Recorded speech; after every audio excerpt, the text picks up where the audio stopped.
রাত পোহালে মহালয়া। এই মহালয়ার দিন পড়ছে সর্বপিতৃ অমাবস্যা। এই সর্বপিতৃ অমাবস্যা যেমন রয়েছে মহালয়ায়, তেমনি আবার মহালয়ার দিন রাতে রয়েছে সূর্যগ্রহণ।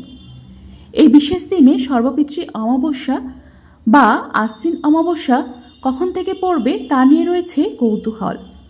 দেখে নিন সর্বপিতৃ অমাবস্যা 2025 তিথি। সর্বপিতৃ অমাবস্যা 21 সেপ্টেম্বর 2025 পড়ছে রাত 12টা 16 মিনিটে। আর তিথি শেষ হবে 22 সেপ্টেম্বর রাত 1টা 23 মিনিটে। উদয়া তিথি অনুসারে 21 সেপ্টেম্বরই মহালয়া পালিত হবে। অমাবস্যার কটুপ মুহূর্ত সকাল 11টা 50 মিনিট থেকে 12টা 38 মিনিট পর্যন্ত। রোহিণী মুহূর্ত দুপুর 12টা 38 থেকে 1টা 27 মিনিট পর্যন্ত।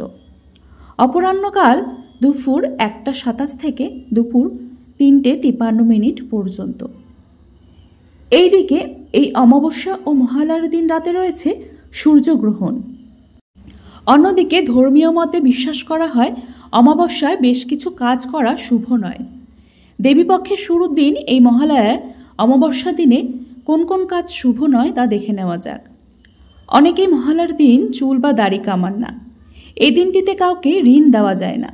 এই দিনে বাড়িতে কোনো মাঙ্গলিক কাজ থেকে বিরত থাকার পরামর্শ দেওয়া হচ্ছে জ্যোতিষী মতে।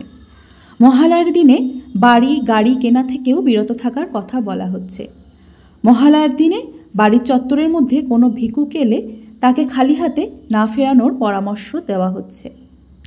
এছাড়াও মহালয়ার দিন বেশ কিছু কাজকে শুভ বলে মনে করা হয়। এই দিনে পাখিকে খাওয়ানো শুভ বলে মনে করা হয়। মহালয়ার অনেকেই নিরামিষ খেয়ে থাকেন। মনে করা হয় এমন দিনে দরিদ্র মানুষকে কিছু দান করলে তা শুভ হয়। সর্বপিতৃ অমাবস্যা বা মহালয়া তিথিতে প্রয়াত পিতৃপুরুষদের নামে তর্পণ করার রীতি আছে। এই সময় কিছু মন্ত্র উচ্চারণ করা হয়। 7ই সেপ্টেম্বর থেকে শুরু হচ্ছে পিতৃপক্ষ। শাস্ত্রমতে সর্বপিতৃ অমাবস্যা অর্থাৎ 21 সেপ্টেম্বর পর্যন্ত চলবে প্রয়াত পূর্বপুরুষদের উদ্দেশ্যে নিবেদিত এই বিশেষ সময়। আগামী 21 সেপ্টেম্বর 2025 রবিবারে পালিত হবে সর্বপিতৃ অমাবস্যা বা মহালয়া।